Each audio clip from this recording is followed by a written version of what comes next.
జరగడానికి వీల్లేదు. మిగిలినటువంటి పదవీ కాలం కూడా గౌరవ మేయర్గా ఉన్నటువంటి కొలగాని హరివెంకట కుమారి గారు కొనసాగాలన్నటువంటి ఒక దృఢ నిశ్చయంతో అందరూ కూడా ఉండడం జరుగుతూ ఉంది. అయితే ఏ రకంగా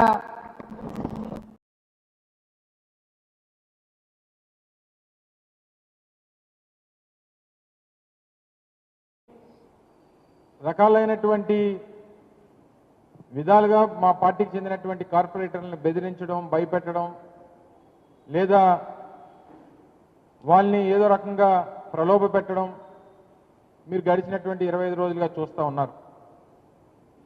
అయితే రేపు 19వ తారీఖు అంటే మరో 3 రోజుల్లో అవిశ్వాస తీర్మానానికి సంబంధించినటువంటి సమావేశం కూడా జరుగుతూ ఉన్నటువంటి తరుణంలో వైఎస్ఆర్ కాంగ్రెస్ పార్టీ తరపు నుంచి రేపు అందరికీ విప్ కూడా జారీ చేయడం జరుగుతూ ఉంది. సుమారు 58 మంది సభ్యులు వైఎస్ఆర్ కాంగ్రెస్ పార్టీ గుర్తు మీద గెలిచినటువంటి 58 మంది సభ్యులకి కూడా పూర్తిగా కూటమి పార్టీ నాయకులు పెట్టినటువంటి అవిశ్వాస తీర్మానాన్ని వ్యతిరేకిస్తూ రేపు 19వ తారీఖున జరగబోయేటువంటి ఆ సభను కూడా సభకి వెళ్లకుండా మేము బహిష్కరించాలని చెప్పి పార్టీ నిర్ణయం తీసుకుంది.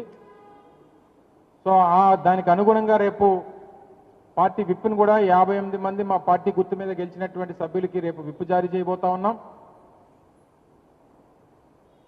ఆ విప్ని ధిక్కరించి ఎవరైతే వారు ఆ సభకి హాజరవుతారో వారందరి మీద కూడా చట్ట ప్రకారం ఏదైతే యాక్ట్ చెప్తా ఉందో దాని ప్రకారం విప్ని ధిక్కరించినటువంటి సభ్యుల్ని మీద క్రమశిక్షణా చర్యలు కూడా తీసుకోవడం జరుగుతుందనేటువంటి విషయాన్ని ఈ సందర్భంగా తెలియజేస్తా ఉన్నాం. తప్పకుండా రానటువంటి మిగిలినటువంటి కాలం కూడా గౌరవ మేయర్ గారు హరివెంకట కుమారి గారే కొనసాగుతారు. దానికి కావాల్సినటువంటి బలం, దానికి కావాల్సినటువంటి సంఖ్య వైఎస్ఆర్ కాంగ్రెస్ పార్టీ దగ్గర ఉంది. ఎవరు ఏది చేసినా గతంలో చంద్రబాబు నాయుడు గారు 95వ సంవత్సరంలో చేసినటువంటి వైస్రాయ్ రాజకీయం దయచేసి ఇక్కడ చేయొద్దని చెప్పి కోరుతా ఉన్నాం. బలం లేనప్పటికీ మా దగ్గర ఎంతమంది ఉన్నారో అంతమంది ఉన్నారు, మీరు వచ్చేయండి అని చెప్పి మీరు చేస్తున్నటువంటి బెదిరింపులు, దౌర్జన్యాలు, ప్రలోభాలు ఇక కొనసాగడానికి వీల్లేదు. ఇప్పటికన్నా మీరు మీ పద్ధతి మార్చుకుంటే మంచిది అనేటువంటి విషయాన్ని ఈ సందర్భంగా తెలియజేసుకుంటూ ముఖ్యంగా విశాఖపట్నం నగర ప్రజలందరినీ కూడా అభ్యర్థిస్తూ ఉన్నాం. దయచేసి మీరు అందరూ కూడా జరుగుతున్నటువంటి రాజకీయ పరిణామాన్ని మీరు గమనించండి. రాష్ట్రంలో వారి పార్టీ అధికారంలో ఉందనేటువంటి ఏకైక ఉద్దేశంతో ఈ తప్పుడు నిర్ణయాలకి, తప్పుడు చర్యలకి వారు ముందుకెళ్తా ఉన్నారు. ప్రజల తాలూకు మ్యాండేట్ 5 సంవత్సరాల పాటు మా మేయర్ గారు కొనసాగాలని చెప్పి ఆ రోజు 2021 సంవత్సరంలో వారు మ్యాండేట్ ఇచ్చారు. దాని ప్రకారంగానే